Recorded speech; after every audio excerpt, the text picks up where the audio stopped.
halftime in Ohio Stadium with the pride of the Buckeyes.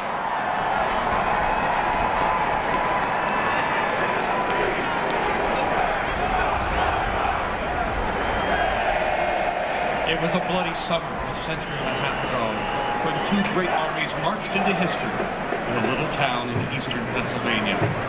At the dedication of the cemetery in Gettysburg 150 years ago this week, Abraham Lincoln scratched a few simple but powerful words on the back of an envelope and used them to change the world. Here are the songs of battle that would herald a new birth of freedom.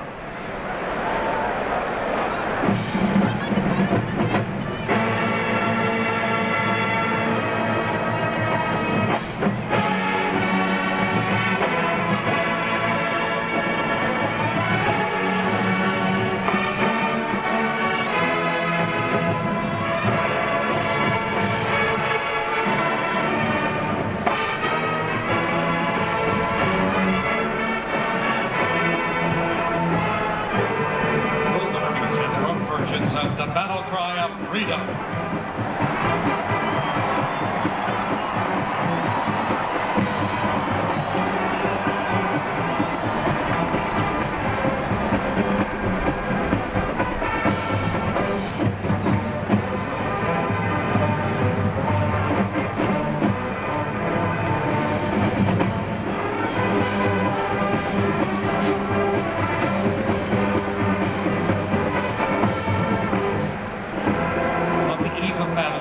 On both sides of the skirmish line that sing together, Home, Sweet Home.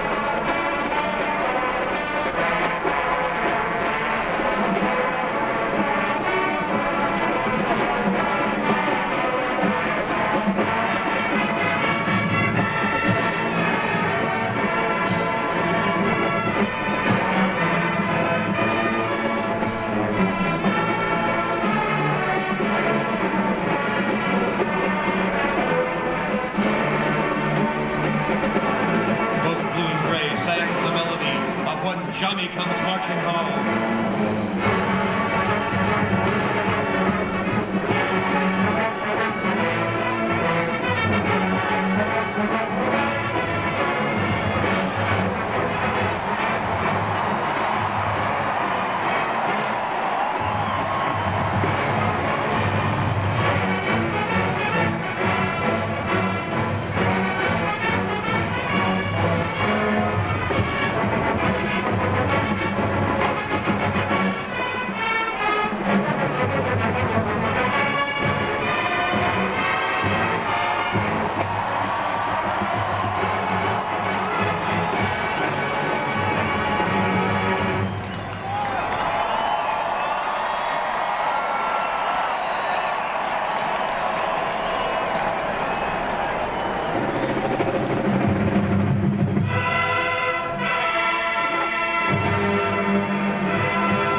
Seven years ago, our fathers brought forth on this continent a new nation, conceived in liberty and dedicated to the proposition that all men are created equal.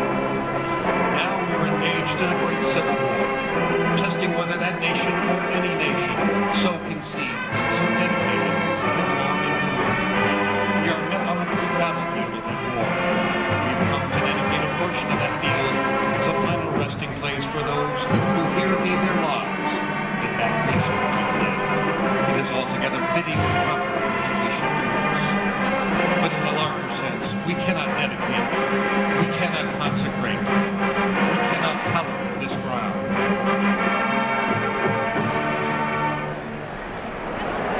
The brave men, living and dead, who struggled here, have consecrated it far above our poor power to add and attract. The world will little know, nor long remember what we say here, but it can never forget what we did here.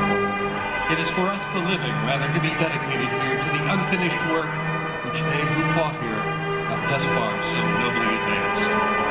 It is rather for us to be here dedicated to the great task remaining before us, that from these honored dead we take increased devotion to that cause for which they gave their last full measure of devotion. That we here highly resolve that these dead shall not have died in vain, that this nation under God shall have a new birth of freedom, and that government of the people, by the people, for the people, shall not perish from the earth.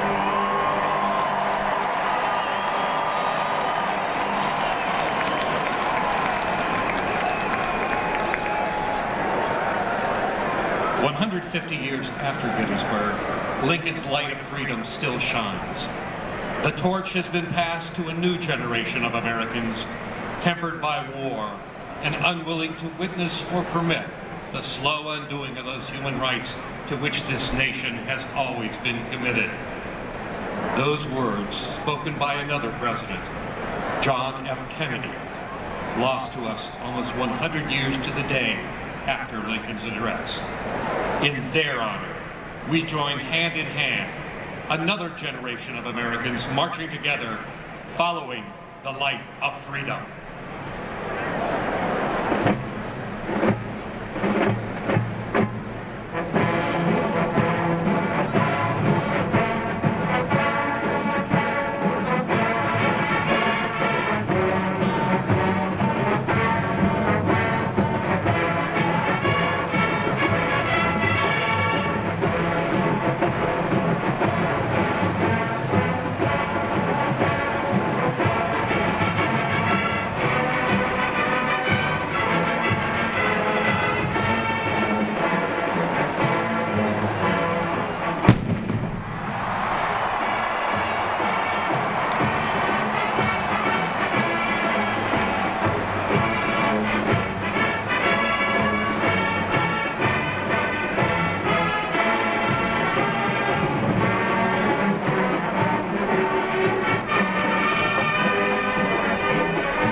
Today, the Ohio State University Marching Band recognizes its senior members marching their final season in Ohio Stadium. Bruce Allen, Matt Argentine, Nick Ader, Nathan Baracco, Kristen Bartholomew, Andrew Borey, Robert Reese, Drew Browning, Joshua Clausen, Benjamin Kogan, Eleanor Cooper, Adam Day, Sean DeLong, Andrew Desmond, Cody DeWitt, Brian Engel, Matt Engel, William Irby, Jacob Evans, Todd Fessler, Andrew Giljohn, Tess Green, Kyle Grossman, Alexander Hall, Andrew Hall, Mark Hartman, Eric Hill, Tim Haverman, Tyler Johnson, Alex Jones, Paul Kenny, Steve Kirschmar, Kyle Curley, Kayla Crocker, Pete Lafferty, Andrew Macklin, Philip McIntosh, Billy Mangus, Brett Muglin, Victoria Nolte, John Phillips, Joseph Plattenberg, Austin Prakel, Rick Reinhold, Jameson Ridge, Ross Runyon, Keshav Swaminathan, Kayla Sands, Takia Shabazz, David Sokolik, Jackie Shelley, Joshua Sen, Jocelyn Smallwood, Megan Sullivan, Kyle West, Austin Willman, and Jordan Wilson. Let's have a big hand for these outstanding representatives of our great university.